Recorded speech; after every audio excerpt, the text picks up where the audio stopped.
Bonjour mes chères lumières, aujourd'hui je reviens avec vous donc avec une photo, donc il y a exactement deux photos, donc il va y avoir deux guidances. Donc cette première photo a été prise pendant le confinement. On est sur pour moi une vierge noire avec donc l'énergie ressortie orange alors qu'à la base c'est pas du tout les couleurs de de la photo. Donc du coup on est sur le féminin sacré, sur le chakra sacré, donc on va voir ce qu'on veut nous dire. Et l'autre photo, c'est le même personnage, mais au niveau énergétique, donc on y voit un ange en fait, vous verrez. Donc du coup, je vais faire deux guidances, parce qu'il y en a, celle-là, elle est plus sur des conseils, on va voir ce qu'on nous dit, plus sur le côté du coup pour la Vierge Noire, donc je vais vous parler un peu de la Vierge Noire. Et le deuxième, ça sera plus sur le côté ange, phénix, renaissance, tout ça au niveau énergétique. Qu'est-ce que ça amène? Donc j'utiliserai d'autres oracles. Là, pour cette guidance, je vais utiliser donc l'oracle d'Aradia, je vais utiliser l'oracle d'Isis et l'oracle des anges, déesses et dieux. Voilà. Alors, je vais déjà vous faire un petit topo, un petit peu vous parler de la Vierge Noire par rapport au côté culte païen matriarcal. Donc, on nous renvoie aux déesses Isis, Artémis et Bélissama. Voilà, vous irez voir un petit peu. Alors, les vierges noires, donc je vais vous parler des vierges noires parce que c'est hyper important. Voilà, moi je suis reliée à ça actuellement, donc que vous connaissiez un petit peu ce que c'est. Donc, les vierges noires sont des effigies féminines qui appartiennent du coup à l'iconographie du Moyen-Âge européen. Elles tirent leur nom de leur côté sombre, souvent limité au visage et aux mains. La plupart d'entre elles sont des sculptures produites donc au niveau du XVe siècle.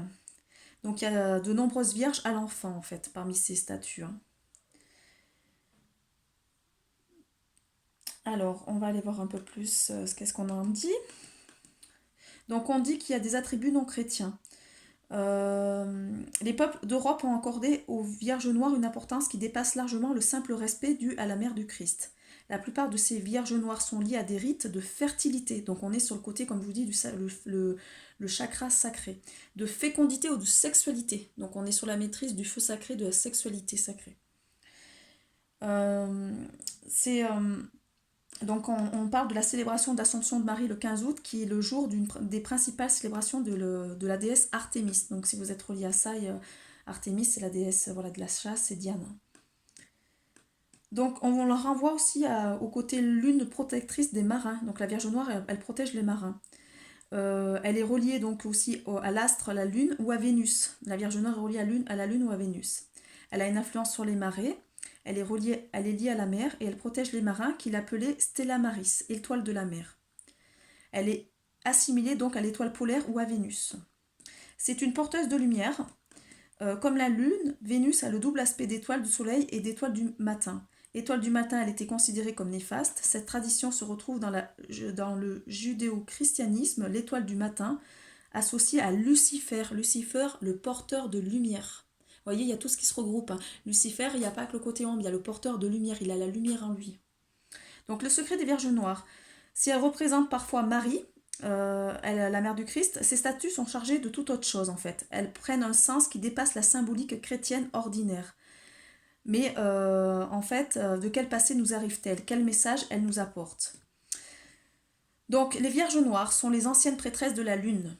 À cette époque, les vierges décrivaient les femmes qui n'étaient pas mariées ou qui n'appartenaient à aucun homme. Donc même si elles étaient avec un homme, elles avaient ce côté indépendance, ce côté qui était non soumise.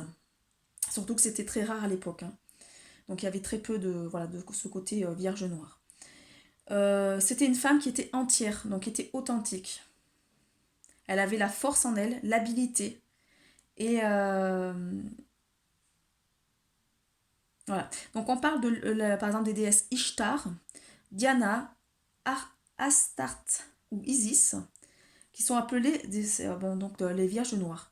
Donc ça ne fait pas du tout référence à la chasteté sexuelle, mais plutôt à leur indépendance sexuelle. Donc apparemment, il y a aussi, il parle d'un historique d'une mère vierge. Apparemment, il y aurait Bouddha, Osiris, Jésus, sont tous nés de mères vierges. C'est les fils de la grande déesse. C'est parce que du coup, elles sont considérées comme des grandes déesses, des déesses originelles. Et elles avaient un côté pouvoir mondain en fait. Donc ce sont des gardiennes des sources sacrées. Elles sont souvent donc elles sont toutes d'ailleurs à proximité de l'eau. elles ont pris leur succession dans dans des anciennes déesses sous une forme christianisée. Donc elles sont souvent à proximité des sources, des puits, des arbres, des pierres, qui ont une signification sacrée bien connue apparemment.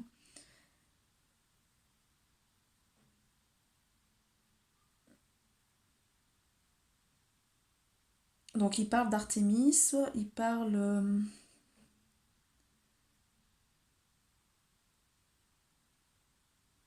donc toutes les vierges noires comme Kali, la noire en Inde, Isis, Astarté, Sarah, voilà, Sainte Sarah. C'est pour ça que moi je suis reliée à ça. Je voulais vous mettre, je vais vous le mettre, je vais chercher là. Parce que moi j'ai été voir Sainte Sarah il n'y a pas très longtemps en fait. Il y a quoi? Il y a peut-être 2 mois. Et du coup j'ai demandé une manifestation. Il y a eu trois pierres qui sont tombées. Donc là on est sur Sainte Sarah. J'ai le chapelet de Sainte Sarah. Donc je vais le mettre là. Et on est sur ma pierre aussi que j'ai trouvée qui est orange et qui est dédiée au sacré. Donc Sarah fait partie aussi des vierges noires, hein, c'est la vierge des gitans. Donc la vierge aussi qui du coup a ce côté guidance, ce côté voyance. Hein. On parle aussi d'Anis et d'Inani. Donc il y a encore des choses à percer hein, pour révéler leur lumière. En fait c'est ça, c'est que c'est des vierges qui révèlent la lumière. Hein. Donc vous voyez, il y a tout a été un peu voilà. Donc on parle aussi de la Vierge noire comme la vouitre, vous savez, le serpent tellurique au niveau de la femme à moitié serpent, qui correspond au courant tellurique terrestre dans son ouvrage. Il parle aussi des étoiles de Compostelle.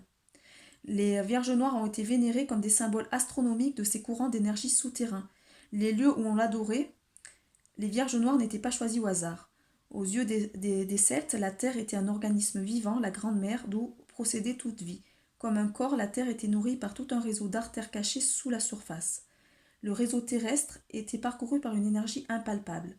Cette énergie et les courants qui la portaient avaient un nom, c'est celle de la vouitre, le serpent. Donc le serpent, la Kundalini, on revient toujours au même. Hein.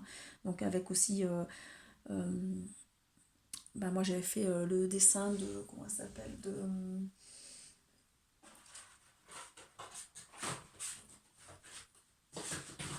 oh, je me souviens plus. Je ne sais pas les champs canalisation, c'est compliqué.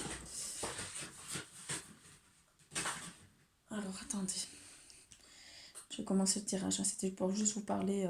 On renvoie aussi beaucoup aux Templiers en fait. Hein. Donc on les renvoie à la mère nourricière.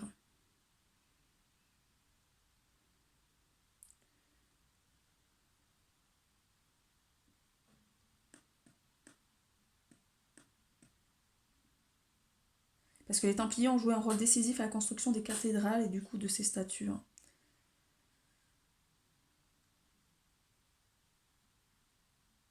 Donc c'est des survivants de la christianisation. Pour au niveau des cultes païens, Cybèle, Diane. Donc je vous renvoie à ces archétypes déesses Cybèle, Diane, Benko, Diavola. C'est des vierges à enfants en fait. Hein. Il y a aussi Isis, portant Horus dans l'Égypte ptolémaïque. Donc la Vierge Noire, au niveau là, de ce côté, c'est une ancienne déesse terre convertie au christianisme. Donc apparemment, il y a de nombreuses vierges qui sont représentées comme des déesses noires. Hein. Donc Artémis, Éphèse, Isis, Cérès. Il y a aussi Cérès, déesse romaine de la fertilité agricole, parce qu'elle est très importante. On parle aussi de Déméter, donc, qui est l'équivalent en fait hein, de la déesse mère, déesse terre, je veux dire. Donc pour renvoyer le côté fertile au niveau du sol qui est noir, et plus il est noir, plus il convient pour l'agriculture, pour du coup la fertilité. On est sur des reines célestes en fait, hein, qui portent des couronnes. C'est les reines des cieux. Donc là c'est avec la Vierge Sainte Sarah, elle avait la couronne. Hein. Elles sont associées à des représentations de la lune ou des étoiles, effectivement, oui. Donc on est sur des cultes païens au niveau des divinités féminines, c'est des maîtresses du monde.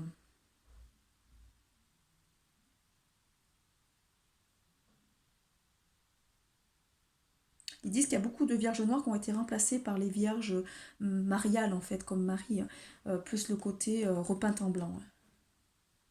Par contre, Marie-Madeleine, donc qui était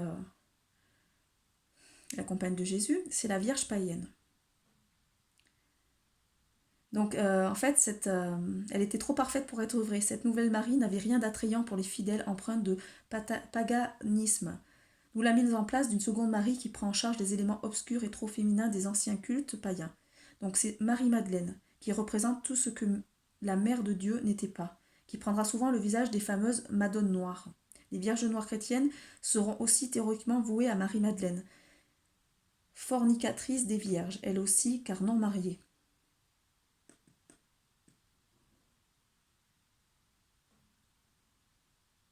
Alors, il y a aussi une citation par rapport au niveau dans les textes de Mex, dont je vais vous lire. Le Seigneur me posséda au début de toutes choses.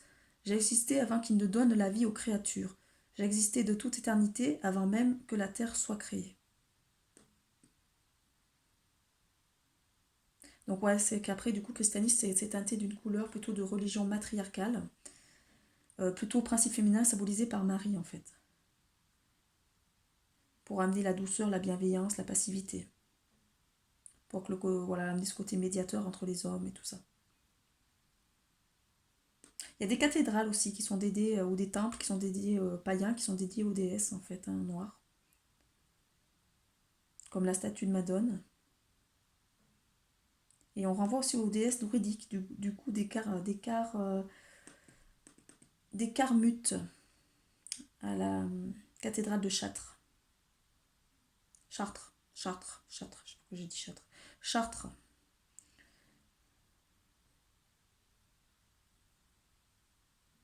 Donc il y a vraiment une filiation apparemment entre le culte druidite et la déesse mère Vierge Marie et qui représentait en fait cette Vierge noire. C'est des cultes au niveau de la Vierge noire.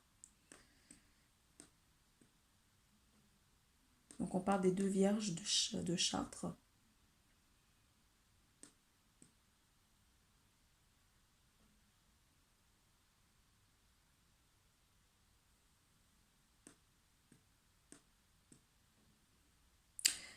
On parle aussi d'une crypte souterraine, l'utérus d'Isis. Donc on renvoie sur l'utérus le côté sacré, un chakra sacré par rapport à Isis.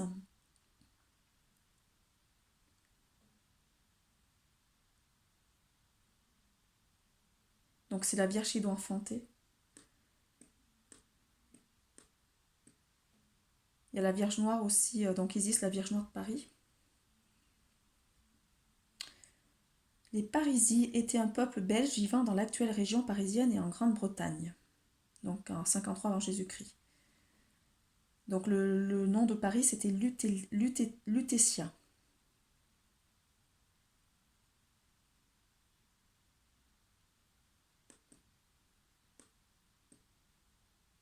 On parle des Vierges Noires de Metz et de Lyon. Isis aurait été brûlée lors de la Révolution française.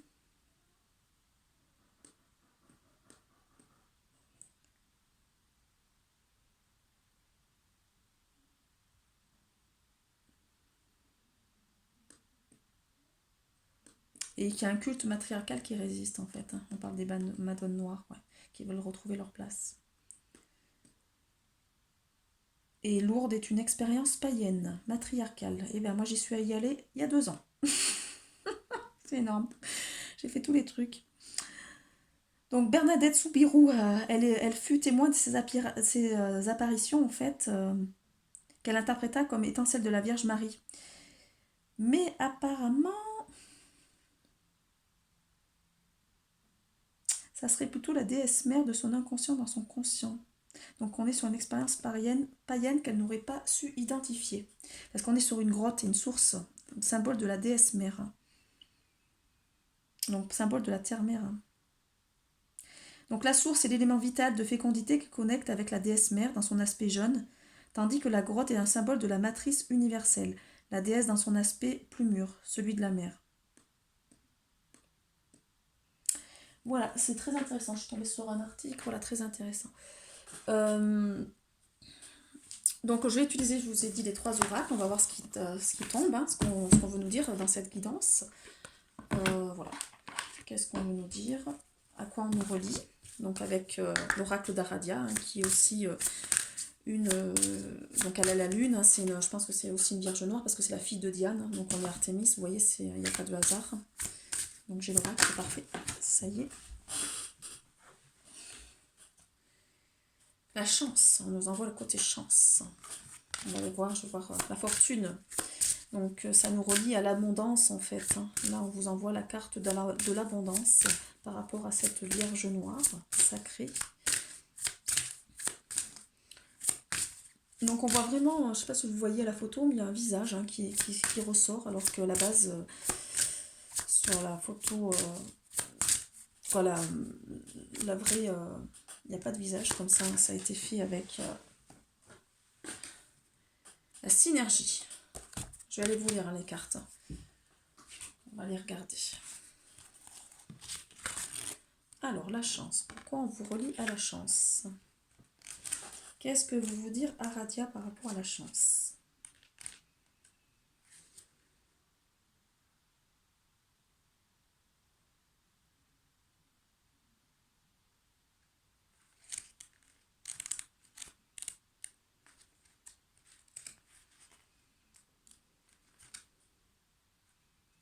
Donc, par cette carte, on vous envoie, donc avec cette Vierge noire, hein, préparez-vous à un nouveau départ dans votre vie. Le cycle de la malchance est arrêté. La chance est inséparable de l'agir. Vous pouvez changer votre destinée. Lorsque la chance et l'action se rencontrent, le succès est assuré. Donc, on vous envoie le succès. Hein.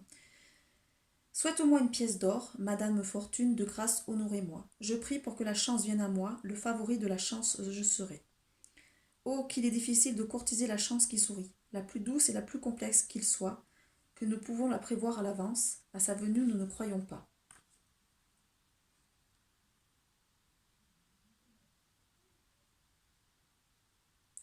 Donc on parle des anciens rituels qui étaient destinés à attirer l'amour, l'argent, la santé et la chance. Donc là, ouais, la chance est souvent reliée à la fortune en fait. Hein. Donc on vous renvoie la déesse Fortuna.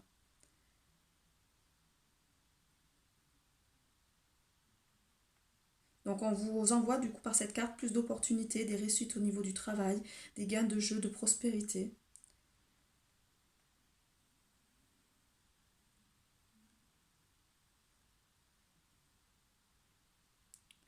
Donc là, on va vous renvoyer à l'évangile des sorcières. Donc que ces 3 gouttes d'huile écartent les énergies négatives avant que je ne prie. Ô belle Diane, donc on nous renvoie Diane. Hein. Éloigne-les de moi, envoie-le à mon pire ennemi. Lorsque la malchance s'empare de moi, je la rejette loin sur le chemin. Si tu m'accordes cette faveur, ô belle Diane, toutes les cloches de ma demeure se mettront à tinter. Et là, on vous renvoie la synergie. Donc vous allez faire renaître de nouvelles choses. Hein. Là, sur la synergie, vous voyez, hein, ça y est, d'un noyau, il sort un germe. Donc c'est beau. Je pense que je les connais pas ces cartes, hein, je les ai jamais eues. Il y a des choses qui bougent là au niveau énergétique. Hein.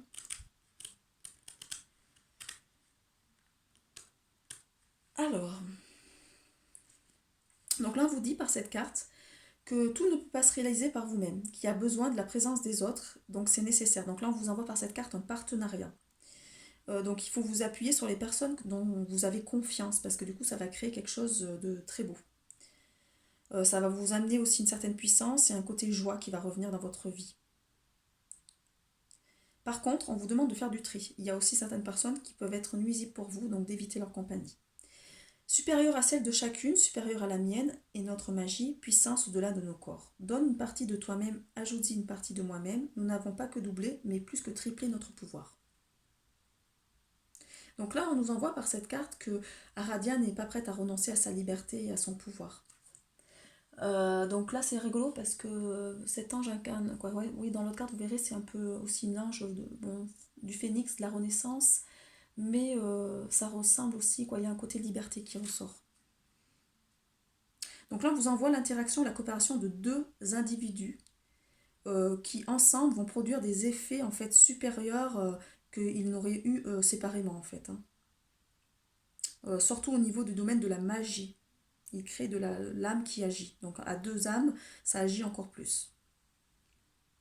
Donc il faut plusieurs ingrédients. Et une fois tous ces ingrédients réunis, c'est-à-dire que s'il y a 2 personnes qui ont des ingrédients chacune de son côté, et une fois les ingrédients assemblés, ça va donner quelque chose de très beau.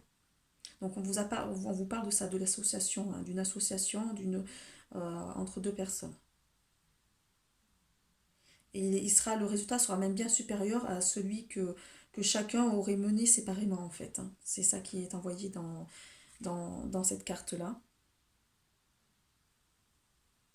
Donc il y a une synergie à créer, une potion magique pour faire naître quelque chose d'assez fort pour deux personnes. Voilà ce qui résonne au niveau de cette carte. Voilà, on va aller voir donc les énergies des anges, des déesses et des dieux, voir voilà, qu'est-ce qui ressort un peu au niveau de ces énergies. Alors, je ne vous l'avais pas présenté celui-là, il y a quelques mois, je l'avais acheté. C'est vrai que je ne le tire pas souvent. Bon, j'ai 60 oracles, donc j'ai de quoi faire, enfin, même un peu plus de 60. Alors, quelle carte est intéressante pour cette vidéo? Donc il y a 2 cartes. L'ange du plaisir, hein, c'était obligé avec la sexualité, c'était obligé que ça revienne, puisque là on est sur la sexualité. Et l'ange du nettoyage, donc on est sur de la purification. C'est ouais, bah, c'est parfait, hein, vraiment.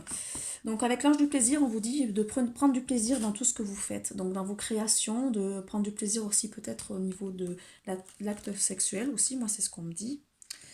Donc le message pour vous, c'est de prendre plaisir à tout ce que vous faites, dans tout ce que vous faites au niveau créativité. On vous dit qu'il n'y a pas qu'un travail à accomplir, il ne faut pas regarder les performances. En fait, ce qui est important, c'est de retirer de chaque moment de votre vie ce côté plaisir, de faire quelque chose qui vous apporte du plaisir d'abord, que vous aimez, soit dans votre travail, soit dans vos études, soit voilà, par rapport à l'extérieur, à des loisirs. Donc vous allez être surpris parce que vous allez découvrir, lorsque les choses deviennent agréables, vous en faites plus avec moins de stress et d'effort. Donc faites des choses qui vibrent pour vous. Vous voyez, par exemple, moi j'adore tirer les cartes. Donc du coup c'est quelque chose que je fais avec plaisir. Par contre, faut pas vous chercher à faire des choses qui vibrent pas pour vous. Parce que ça peut être par exemple, moi je sais pas, quelque chose qui peut être porteur au niveau de la société et que vous ça vibre pas, mais vous dites je suis obligée d'en passer par là pour me faire connaître ou faire ça. Non, à un moment donné, il faut faire quelque chose qui résonne pour vous. Allez vers ce qui résonne pour vous. Moi, si je tire les cartes, c'est que ça me plaît, sinon je le ferai pas. Après, voilà, il peut y avoir des personnes qui les tirent pour se dire, bon allez, je vais faire des guidances pour attirer une certaine renommée. Mais en fait, pas du tout. Ce qu'on vous demande, c'est d'aller vers ce que vous êtes et ce qui vibre pour vous, ce qui vous fait plaisir. Donc avec cette carte, l'ange du nettoyage, là on est bien dans l'énergie du moment parce qu'on est sur la transformation, la transmutation, c'est en train de nettoyer. Donc on vous dit qu'il est temps de vous débarrasser des vieilles pensées et des sentiments négatifs. C'est hyper important.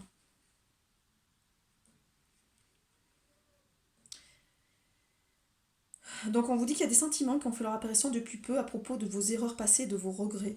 Donc c'est des pensées, des sentiments négatifs qui aujourd'hui vous donnent en fait du stress. Vous vous sentez désorienté et ça vous empêche d'attirer de nouvelles énergies positives en fait dans votre vie. Donc là, on va vous demander d'aller regarder un bel ange qui va vous aider à vous débarrasser de toutes ces pensées et émotions dont vous ne voulez plus. Alors vous verrez tout à l'heure, on sera sur la carte de l'ange hein, qui va vous débarrasser de ça. Donc là, vous allez pouvoir avoir vos pensées, vos perceptions qui vont se déteindre. Vos émotions vont devenir claires, calmes et équilibrées. Et remerciez bien Dieu et vos anges pour cette merveilleuse guérison du coup. Voilà, sur les 2 cartes par rapport à ça. Et puis on va aller chercher une petite carte d'Isis. Et ça sera bon pour cette guidance-là. Et puis après, je passerai, donc vous n'hésiterez pas à aller regarder du coup, la deuxième vidéo qui va être une continuité, mais avec une autre énergie. Parce que là, on est sur l'énergie, on va dire, où là, ça me fait plus penser à un côté, oui, vierge noire, alors que l'autre me fait plus penser à l'énergétique au niveau de l'ange. On est beaucoup plus sur un rituel de transformation sur l'autre. Vous irez voir. Alors, Isis, quelle carte souhaites-tu nous apporter, s'il te plaît, pour les personnes qui regardent ma vidéo?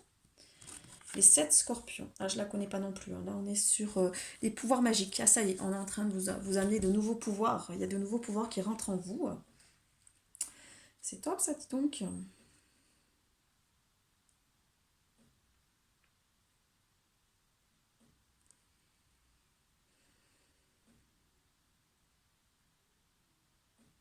Ce qui est chiant, c'est qu'ils ne mettent pas le numéro de la carte. Il faut toujours aller chercher. Et c'est fou.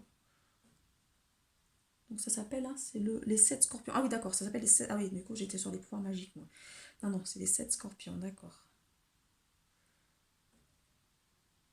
Voilà, c'est bon, j'ai trouvé. Alors, je vais vous dire. Alors, vous êtes en train de vous initier à de nouveaux pouvoirs magiques qui va vous permettre de toucher en acte et en parole les forces de basse vibration.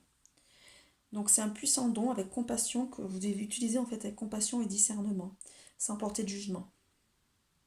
Donc c'est pour vous débarrasser de tous les aspects qui peuvent être toxiques dans votre vie. Donc peut-être vous attirez des gens qui sont toxiques à vous en fait.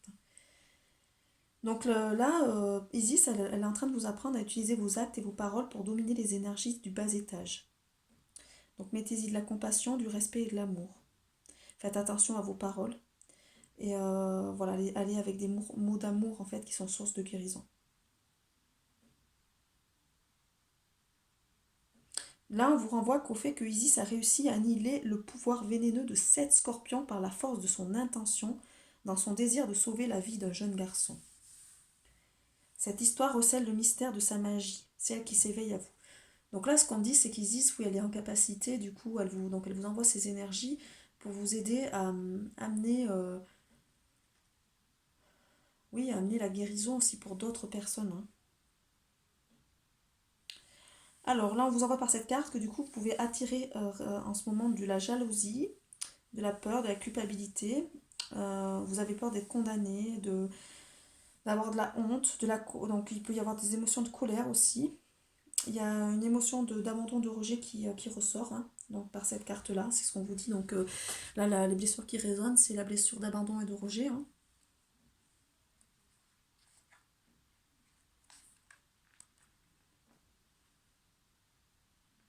Donc là, on vous envoie par cette carte que si ça fait un moment que vous essayez de guérir quelque chose, vous allez y parvenir. Donc on vous envoie une information comme quoi vous êtes en train de guérir.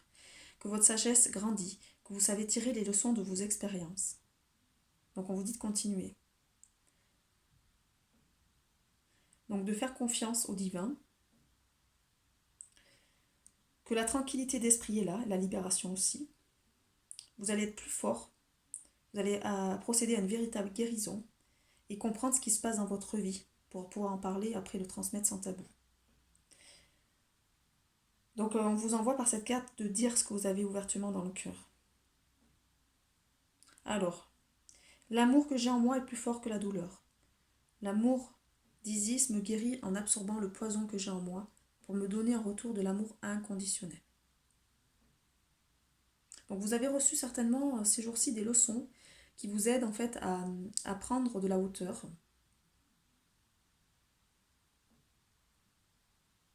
Donc le scorpion est en train de se transformer en symbole de lumière et d'amour. Il prend une forme de lumière dorée. On vous renvoie au plexus sacré, à vos anges, à votre ange, à vos hanches, à votre bassin, à votre ventre. Dans l'amour et la gratitude, je te nomme démon de la culpabilité et je te somme de partir, sous toutes tes formes et avec tous tes pouvoirs. Merci de m'avoir donné cette leçon. Disparais pour ne plus jamais revenir. Dans l'amour et la gratitude, je te nomme démon de la honte, je te somme de partir. Sors toutes tes formes et avec tous tes pouvoirs. Merci de m'avoir donné cette leçon. Disparais pour ne plus jamais revenir.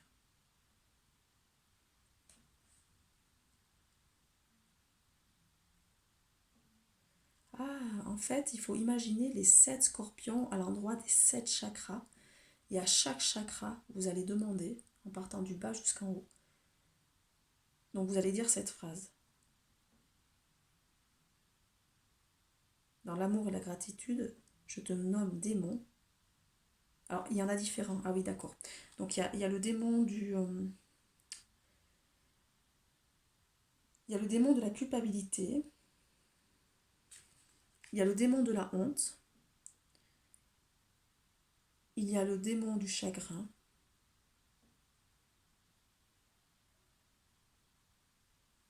Il y a le démon du mensonge. Il y a le démon de l'illusion. Il y a le démon de l'attachement.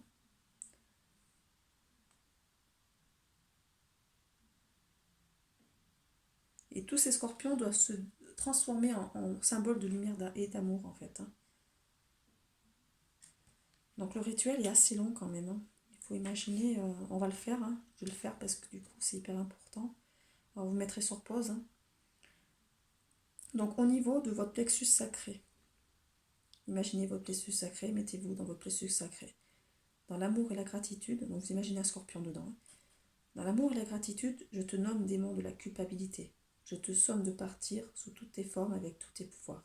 Merci de m'avoir donné cette leçon. Disparais pour ne plus jamais revenir. Maintenant, vous allez imaginer un scorpion au niveau de votre estomac. Dans l'amour et dans la gratitude, je te nomme démon de la honte. Je te somme de partir sous toutes tes formes et avec tous tes pouvoirs. Merci de m'avoir donné cette leçon. Disparais pour ne plus jamais revenir. Maintenant, vous allez visualiser le scorpion au niveau de votre cœur. Dans l'amour et la gratitude, je te nomme démon du chagrin éternel. Je te somme de partir sous toutes tes formes et avec tous tes pouvoirs. Merci de m'avoir donné cette leçon. Disparais pour ne plus jamais revenir. Maintenant, au niveau de votre gorge, vous allez imaginer un scorpion. Dans l'amour et la gratitude, je te nomme démon du mensonge et je te somme de partir sous toutes tes formes et avec tous tes pouvoirs. Merci de m'avoir donné cette leçon. Disparais pour ne plus jamais revenir. Au niveau de votre gorge, après vous allez regarder le centre de votre front, donc au niveau du troisième œil, vous allez voir un scorpion. Dans l'amour et la gratitude, je te nomme démon de l'illusion et je te somme de partir sous toutes tes formes et avec tous tes pouvoirs. Merci de m'avoir donné cette leçon. Disparais pour ne plus jamais revenir. Maintenant, vous allez visualiser le sommet de votre crâne, donc le chakra couronne. Il y a un scorpion. Dans l'amour et la gratitude, je te nomme démon de l'attachement et je te somme de partir sous toutes tes formes et avec tous tes pouvoirs. Merci de m'avoir donné cette leçon. Disparais pour ne plus jamais revenir. Isis bien-aimée, mère de la guérison et des pouvoirs magiques, merci pour ce moment divin. Je fais mien de ton amour, ta protection et ton pouvoir pour te servir dans l'amour et dans la paix, ainsi soit-il. Je guéris et je vains tous les poisons, petits ou grands. Mes mots prennent le pouvoir, je ne connais pas le désespoir. Je nomme l'aridité en moi et autour de moi. Dans la compassion et la clarté, la vie ne me fait plus souffrir. J'exerce mes pouvoirs magiques avec amour. Eh bien, dis donc, hein, on va en faire qu'une, parce que du coup, elle est très puissante. Voilà. J'espère que cette guidance va vous aider. On va passer à la suite. Vous allez voir avec l'autre qui est très intéressante. N'hésitez pas à faire les deux, du coup, parce qu'elles sont complémentaires. Voilà. Bon, à tout à l'heure pour la suite.